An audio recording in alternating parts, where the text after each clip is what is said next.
अथर्ववेदे तृतीयाष्टके अष्टमोऽध्यायः। इदमुद्यत्पुरुतमम् पुरस्ताज्योतिस्तमसो वयुनावदस्थात् नूनम् दिवो दुहितरो विभातीर्गातुम् कृणवन्नुषसो जनाय अस्थुरुचित्रा उषसः पुरस्तान्मिता इव स्वरवोध्वरेषु यो व्रजस्य तमसो द्वारोच्छन्तेरौरञ्चुजः पावकाः उच्छन्तेरद्यचितयन्तभोजान्द्राधोदेयायोषसो मघोनीः अचित्रे अन्तः पणयः स सन्तबुध्यमानास्तमसो विमध्ये कुवित्सदेवीः सनयो नवो वायामो बभूजादुषसो वो अद्य येनानवग्वे अङ्गिरे दशग्वे सप्तास्ये रेवती रेवदूषा यूयम् हि देवीरृतयुक्तिरश्वैः परिप्रयाथ भुवनानि सद्यः प्रबोधयन्तीरुषसः ससन्तम् द्विपाच्चतुष्पाच्च रथाय जीवम् क्वस्विदासाङ्गतमा पुराणीयया विधानाः विदधुरशूणाम् शुभयच्छुभ्रा उषसश्चरन्ति न विज्ञायन्ते सदृशीरजुर्याः ताघाता भद्रा उषसः पुरासुरभिष्टिद्युम् नारदजातसत्याः यास्वीजातश्च शमान उक्थैस्तुवञ्छम् सन्द्रविणम् सत्य आप ता आचरन्ति समना पुरस्तात् समानतः समानापप्रधानाः ऋतस्य देवीः सदसो बुधानागवान्न सर्गाः उषसो जरन्ते ता इन्वे एव समना समानीरमीतवर्णा उषसश्चरन्ति गुहन्तीरभ्वमसितम् वृषद्भिः शुक्रास्तनूभिः शुचयोरुचानाः प्रजिन्दिवो दुहितरो विभातीः प्रजावन्तम् यच्छतास्मासु देवीः स्योनादावः प्रतिबुध्यमानाः सुवीर्यस्य पतयः स्याम तद्वो दिवो दुहितरो विभातीरुपब्रुव उषसो यज्ञकेतुः वयम् स्याम यशसो जनेषु तद्यौश्च धत्ताम् पृथिवी च देवी प्रतिश्यासु नरीजनीभ्युच्छन्ति परिस्वसुः दिवो अदर्शि दुहिता अश्वेव चित्रा ऋषि माता गवामृतावरी सखा भूरश्विनो रुषाः उत सखास्यश्विनो ऋतमाता गवामसि उतोषो वस्व ईशिषे यावयद्वेष सन्त्वाचिकिद्वित्सो नृतावरि प्रतिस्तोमैरभुत्स्महि प्रतिभद्रा अद्रक्षत गवाम् सर्गानरश्मयाः ओषा अप्रा उरुज्रयाः आपपृषे विभावरिव्याः वर्ज्योतिषातमाः उषो अनुस्वधामव आद्यान्तनोषि रश्मिभिरान्तरिक्षमुरुप्रियम् उषः शुक्रेण शोचिषा तद्देवस्य सवितुर्वार्यम् महद्वृणीमहे असुरस्य प्रचेतसः क्षर्तिर्येन दाशुषे यच्छदित्मना तन्नो महाङ्कुदयान् देवो अक्तुभिः दिवो धर्ता भुवनस्य प्रजापतिः विशङ्गम् रापिम् प्रतिमुञ्चते कविः विचक्षणः प्रथयन्नापृणन्नुर्वजीजनत्सविता सुम्नमुख्यम् आप्रारदाहंसि दिव्यानि पार्थिवा श्लोकम् देवः कृणुते स्वायधर्मणे प्रबाहो अस्राक्सविता सवीमनिनिवेशयन् प्रसुवन्नक्तुभिर्जगत् अदाभ्यो भुवनानि प्रचाकशत्प्रतानि देवः सविताभिरक्षते प्रास्राक्बाहो भुवनस्य प्रजाभ्यो धृतम् व्रतो महो अज्मस्य राजति त्रिरन्तरिक्षम् सविता महित्वना त्रिरजांसि परिभोस्त्रीणि रोचना तिस्रो दिवः पृथिवीस्तिस्र इन्द्रिभिर्व्रतैरपि नो रक्षतित्मना बृहत्सुम्नः प्रसवीता निवेशनो जगतस्थातुरुभयस्य यो वशी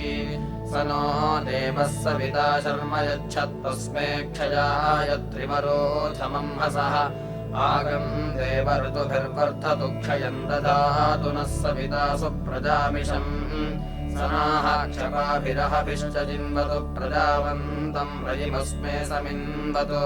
अभोद्देवः सविता मन्द्यो न इदानीमह्न उपवाच्यो नृभिः वियोरत्ना भजति मानवेभ्यः श्रेष्ठम् नो अत्र द्रविणै यथा ददत् देवेभ्यो हि प्रथमै यज्ञेभ्यो मृतत्वम् सुवसि भागमुत्तमम् आदिद्दामानम् सवितर्भ्योर्नुषेणुचीनाजीवितामानुषेभ्यः अचित्ये यच्च क्रमादैव्ये जने दीनैरुदक्षैः प्रभूते पूरुषत्वता देवेषु च सवितर्मानुषेषु च त्वन्नो अत्र सुवतादनागसः न प्रमिये सवितुर्दैव्यस्य तद्यथा विश्वम् भुवनम् धारयिष्यति यत्पृथिव्या वरिमन्ना स्वम् गुरिर्वर्ष्मम् दिवः सुमति सत्यमस्य तत् इन्द्रज्येष्ठान् बृहद्भ्यः पर्वतेभ्यः क्षयाङ्गेभ्यः सुवसि पस्त्यावतः यथा यथा पतयन्तो विये विर एवैव तस्थुः सवितः सवायते ये ते त्रिरहन् सवितः सवासो दिवे दिवे सौभगमा सुवन्ति इन्द्रोऽद्या वा पृथिवी सिन्धुरद्भिरादित्यैर्नो अदितिः शर्म यंसत् को वस्त्राता वसवः को वरूताद्या वा भूमि अदितेऽत्रासीथान्नः स हीयसो वरुणमित्रवर्तात् को भोध्वरे वरिवोधातिदेवाः प्रयेधामानि पूर्व्याण्यर्चान्वियतुच्छान्वियोतारो अमूराः विधातारो वितेदतुरजस्रा ऋतधीतयोरुरुचन्त तस्माः प्रपस्त्या आमलितिम् सिन्धुमर्कैः स्वस्ति मीळे सख्याय देवी उभे यथा नो अहनि निपात उषासा नक्ता करतामदब्धे यर्यमा वरुणश्चेति बन्धा विशस्पतिः सुविदम् गातुमग्निः इन्द्रा विष्णो नृपदुषुस्तवा नाशर्मनो यन्तमम वद्वरोथम् आपर्वतस्य मरुता ममांसि देवस्य त्रातुरौरिभगस्य पात्पतिर्जन्यादम्भसो नो मित्रो मित्रियादुतन पुरुष्येत् नो रोदसी अहिना बुद्धेनस्तु वीतदेवी अप्येभिरिष्टैः समुद्रन्न सञ्चरणे स निश्यवो घर्मस्वरसो नद्यो अपौरन् देवैर्नो देव्यतिर्निपातु देवस्त्रातात्रायतामप्रयुच्छन् न हि मित्रस्य वरुणस्य धासि मर्हामसि प्रमियंसान्वग्नेः अग्निरेषेपसंयस्याग्निर्महः सौभगस्य तान्यस्मभ्यम् रासते उषो मघोन्यावहसूदते वार्या पुरो अस्मभ्यम् वाजिनीवति तत्सुनः सविता भगो वरुणो मित्रो अर्यमा इन्द्रो नो राधसागमत् महीत्या वा पृथिवी इह ज्येष्ठे रुचा भवताम् श्रुतयद्भिरर्कैः यत्सीम् वरिष्ठे बृहदेवि मिन्वन् ध्रुवद्धो क्षापप्रधानेभिरेवैः देवी देवेभिर्यते तस्थतु रुक्षमाणे कृतावरे अद्रुहा देवपुत्रे यज्ञस्य नेत्री श्रुतयद्भिरर्कैः स इत्स्वपा भुवनेष्वासय इमेद्या वा पृथिवी जजान पूर्वे गभीरे रजसि सुमेघे अवंशे धीरश्च्या समैरत् नो रोदसी बृहद्भिर्नो वरोथैः पत्नीवद्भिरिषयन्ते सजोषाः पुरोजी विश्वे यजते निपातम् धियास्यामरथ्यः सदासाः प्रभाम् महिद्यवी अभ्युपस्तुतिम् भरामहे शुचि उपप्रशस्तये पुनाने तन्वा मिथस्वेन दक्षेण राजथः ऊह्याथे सनादृतम् महिमित्रस्य साधतस्तरम् देवि प्रतीरतम् परियज्ञम् निषेदथुः क्षेत्रस्य पतिना वयम् हितेनेव जयामसि कामश्वम् पोषयित्वा सनो मृळातीदृशे क्षेत्रस्य पते मधुमन्तपूर्मिन्धेतुरिपपयो अस्मासु सुक्ष्व मधुश्च्युतम् कृतमिव सुपूतमृतस्य नः पतयो मृळयन्तो मधुमतीरोषधीर्द्या वहापो मधुमन्नो भवत्वन्तरिक्षम् क्षेत्रस्य पतिर्मधुमान्नो अस्परिष्यन्तो अन्वेनञ्जरेम शुनम्बाः शुनन्नरः शुनम् कृषतुराङ्गलम् शुनम्बरत्रापध्यन्ताम् शुनमष्ट्रामुदिङ्गया शुनासीराविमाम् वाचञ्जुषेथाम् यद्दिवि चक्रतुः पयाः तेनैवामुपसिञ्चतम् अर्वाजे सुभगे भवसीते वन्दामहे त्वा यथा नः सुभगाससि यथा नः सुभगाससि इन्द्रस्येतान्निगृह्णातु ताम् पूषानुयच्छतु सा नः पयस्मती दुहामुत्तरामुत्तराम् समाम् शुनन्नः फाला विकृशन्तु भूमिम् शुनङ्गीनाशाभियन्तु बाहैः शुनम् पर्जन्यो मधुनापयो विश्वनासीरा शुनमस्मासु दत्तम् समुद्रादूर्निर्मधुमाङ्गुदारतुवाम् शुना सममृतत्वमानट् कृतस्य नाम गुह्यं यदस्ति जिह्वा देवानाममृतस्य नाभिः वयन्नाम प्रब्रमामा कृतस्यास्मिन् यज्ञे धारयामानमोभिः उपब्रह्माषणवच्छस्य मानम् चतुःशृङ्गोपमीद्गौर एतत् चत्वारि शृङ्गात्रयो अस्य पादा द्वे शीर्षे सप्तहस्तासो अस्य त्रिधा बद्धो वृषभोरो रवीति महो देवो मर्त्याम् आविवेश त्रिधा हितम् पणिभिर्गुह्यमानम् गविदेवासो कृतमन्वविन्दन् इन्द्र एकम् सूर्य एकम् जजानवेनादेकम् स्वधया निष्टतक्षुः एता हर्षन्ति हृद्यात् समुद्राच्छलौरजा रिपुणानावचक्षे कृतस्य धारा अभिचाकशीमि हिरण्ययो वेतसो मध्य आसाम् सम्यक् स्रवन्ति सरितो रथेनान्तर्हृदा मनसा पूयमानाः एते अर्षन्त्योर्मयो कृतस्य मृगा इव क्षिपणोरीषमाणाः सिन्धोरिव प्राध्वनेषु घनासो बाधप्रमियः पतयन्ति जह्वाः कृतस्य धारा अरुषो न वाजीकाष्ठाः भिन्दन्नोर्मिभिः पिन्वमानः अभिप्रवन्तसमने वयोषाः कल्याण्याः स्मयमानासो अग्निम् कृतस्य धाराः स्मरितो न सन्तताजुषाणो हर्यति जातवेदाः कन्याः इव वहतु मे तवाहु अन्ययुञ्जाना अभिजाकशीमि यत्र सोमः सूयते यत्र यज्ञो कृतस्य धाराः अभिदत्तवन्ते अभ्यर्षतसुष्टुतिम् गव्यमाजिमस्मासु भद्राद्रविणानि दत्ता इमं यज्ञम् नयत देवताः नो कृतस्य धारा मधुमत्पवन्ते धामन्ते विश्वम् भुवनवधिश्रितमन्तः समुद्रे हृद्या अन्तरायुषि अपामनीके समिथेय आवृतस्तमश्यामवधुमन्तन्त ऊर्मिम् अपोध्यग्निः समिधा जनानाम् विश्वेश्वर विरूपाक्ष विश्वरूप सदाशिव शरणम् भवभूतेश करुणाकर शङ्कर हर शम्भो महादेव विश्वेशामरवल्लभ शिवशङ्कर सर्वात्मन्नीलकण्ठ नमोऽस्तु ते मृत्युञ्जयाय रुद्राय नीलकण्ठाय शम्भवे अमृतेशाय सर्वाय महादेवाय ते नमः उग्रायोग्राघनाशाय भीमाय भयहारिणे ईशानाय नमस्तुभ्यम् पशूनाम् पतये नमः दशसप्त च नामानि मण्डलान्तेषु यः पठेत् स शिवस्य पदम् गत्वा शिवलोके महीयते नास्ति मृत्युभयम् तस्य पापरोगादि किञ्चन यज्ञेशाच्युत गोविन्द माधवानन्द केशव कृष्ण विष्णो ऋषिकेश वासुदेव नमोऽस्तु ते कृष्णाय गोपीनाथाय चक्रिणे मृगवैरिणे रुक्मिणीशाय गोपाय गोविन्दाय नमो नमः साक्षान्मूलप्रमाणाय विष्णोरमिततेजसे आद्याय सर्ववेदानाम् ऋग्वेदाय नमो नमः हरिहर शिव शङ्कर वामन वासुदेव विरामस्तावत् विश्वेश्वराय नमः हरिः ओम् ॐ श्रीगुरुभ्यो नमः हरिः ओम्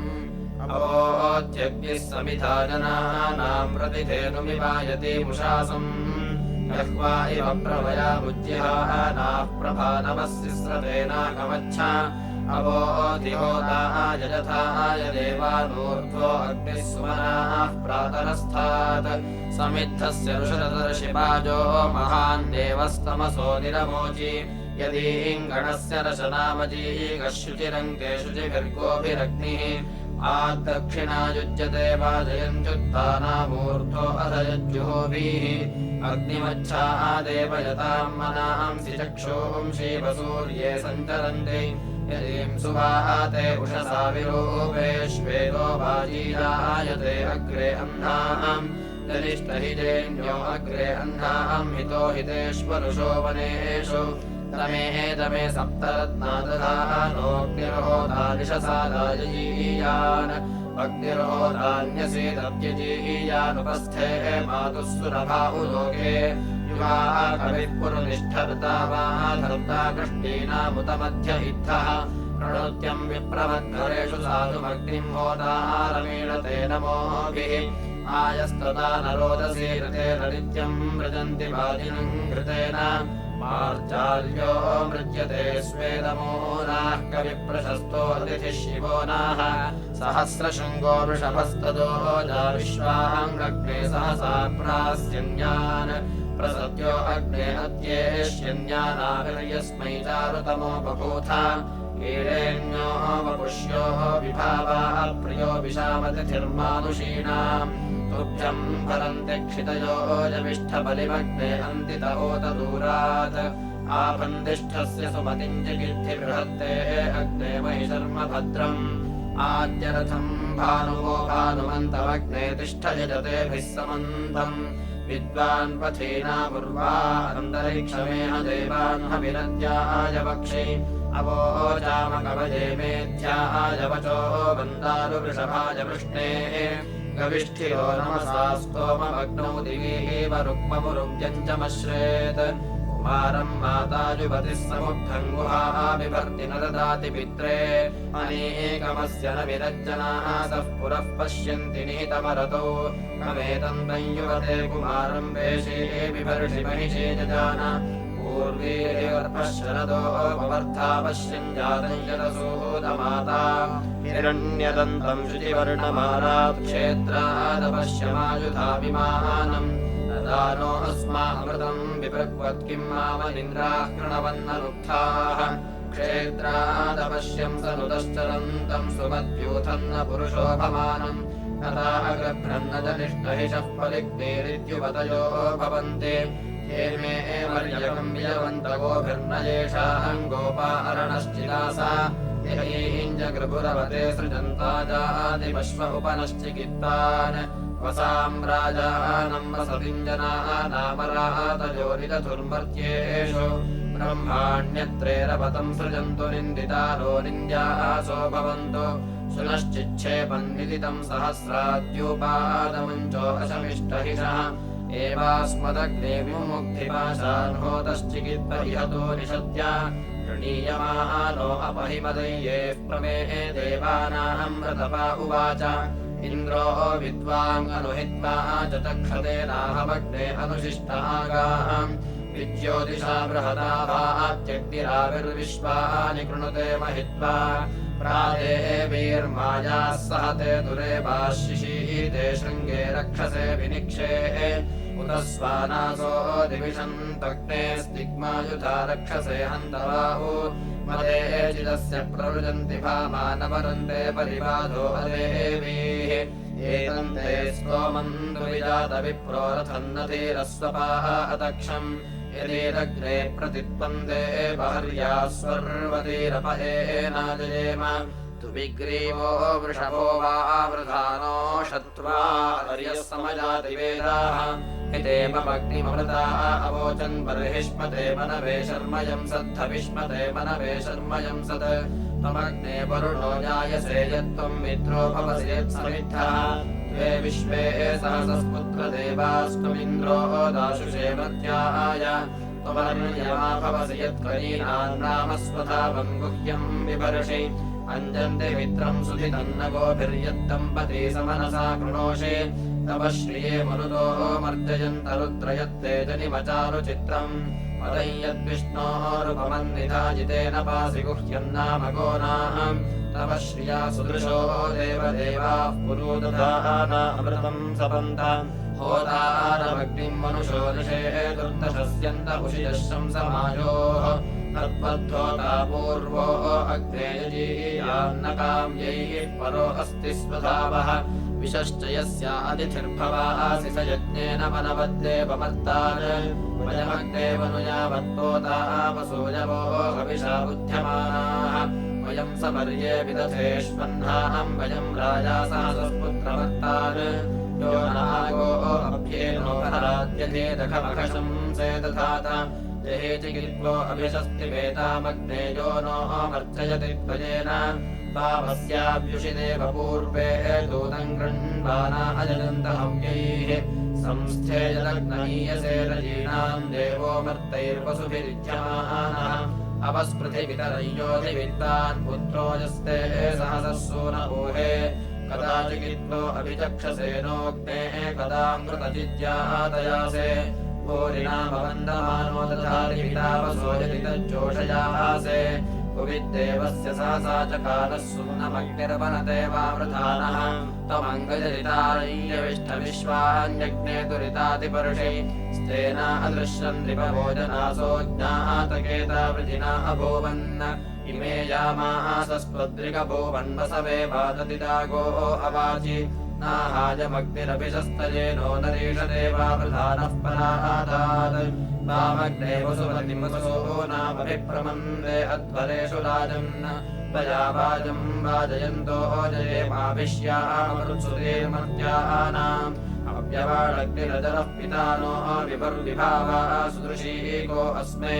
सुगार्हपत्याः स्वमिशो दिदेह्यस्मद्र्या अक्संमिमेश्रवांसे विशाङ्गविम् विष्पतिम् मानुषीणाम् शुचिम् पावकम् घृतपृष्ठमग्निम् निहोतारम् विश्वविदम् नगदिद्वे स देवेषु वनते वार्याणि उषस्वाग्नहिरया सजोषायतमानो रश्मिभिः सूर्यस्य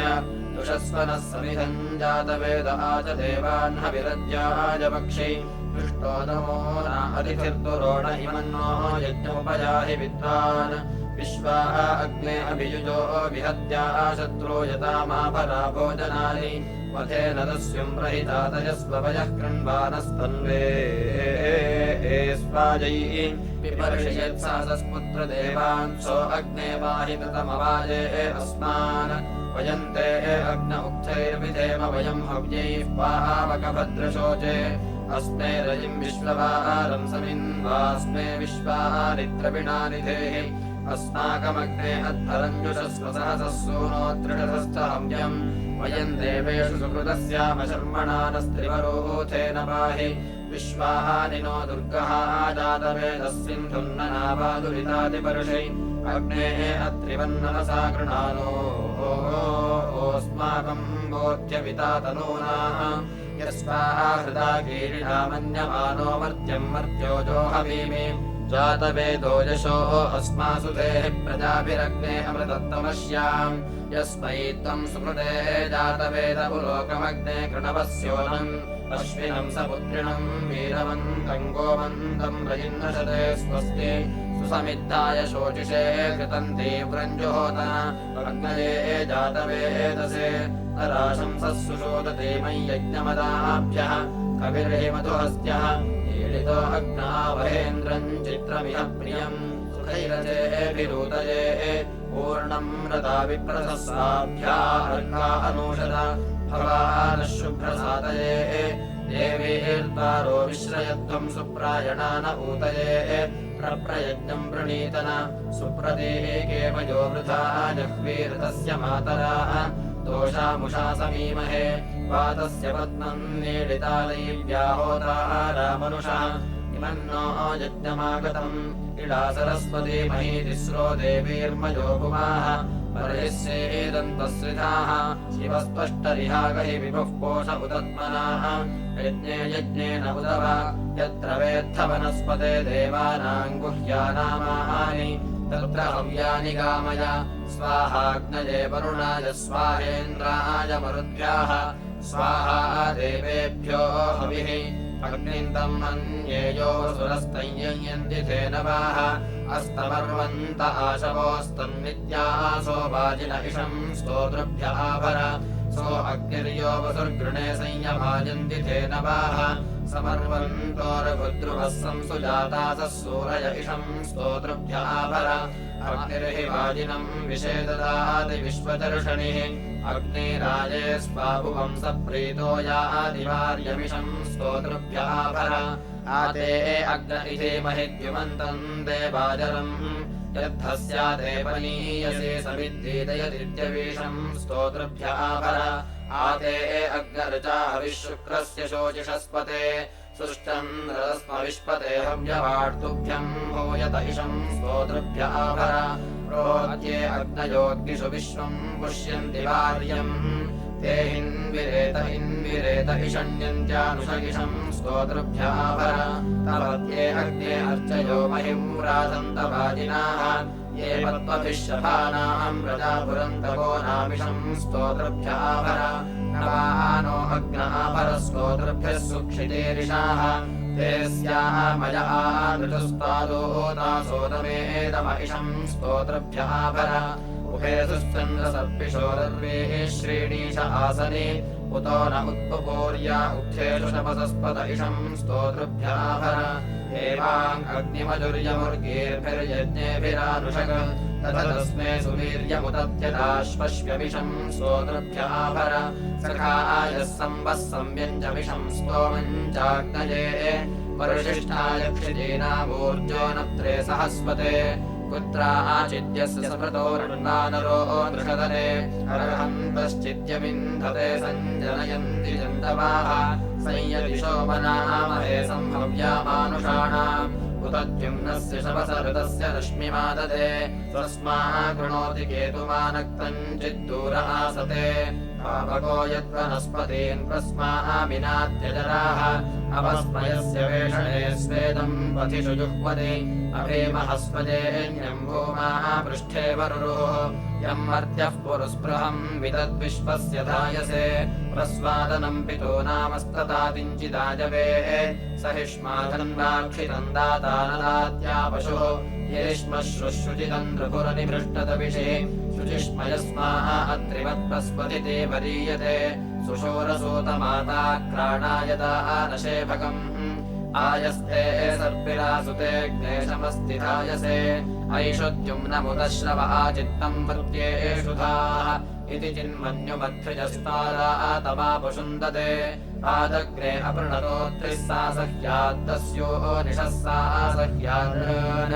पामग्नर्ताजवः समीतिरे प्रत्नम् प्रत्नास ऊतये सहस्कृत पुरुश्चन्द्रम् यजतम् विश्वधाय सन्दमो न सङ्ग्रहपतिम् वरेण्यम् त्वामग्ने अतिथिम् पूर्व्यम् विशशोचिष्के सङ्ग्रहपतिम् निषेदिरे बृहत्केतुम् पुरुरूपम् धनस्मृतम् सुशर्माणम् स्वसञ्जरद्विषम् त्वामग्ने मानुषीरीडते विशोहोत्राविदम् विविचिम् रत्नदातमम् गुहासन्तम् सुभगविश्वदर्शतम् तु विश्वणसम् सुयजम् हृतश्रियम् त्वामग्ने धर्णसिम् विश्वधाभयङ्गीर्भिर्गृणन्तो नमसोपसेदिम स नो जुषस्व समिधानो अङ्गिरो देवो वर्तस्य यशसा सुदेतिभिः त्वमग्ने पुरुरूपो विषे विषेवयोः दधासि प्रत्नथा पुरुष्टुत पुरोण्यन्ना सहसा विराजसि द्विषिः साते दिद्विषाणस्य राधृषेः त्वामग्ने समिधानञ्जविष्ठ्य देवादूतम् चक्रिरे हव्यवाहनम् रुद्रयसङ्कृतयोरिमाहुतम् द्वेषम् चक्षुर्गतिरे चोदयन्मते त्वामग्ने प्रतिबाहुतम् कृतैः स्वम् नायवस्व शमिधा समीधिरे सभावृधान ओषधेभिरुक्षितो ओभिज्रयांसि पार्थिवा वितिष्ठसे इति तृतीयाष्टके अष्टमोऽध्यायः।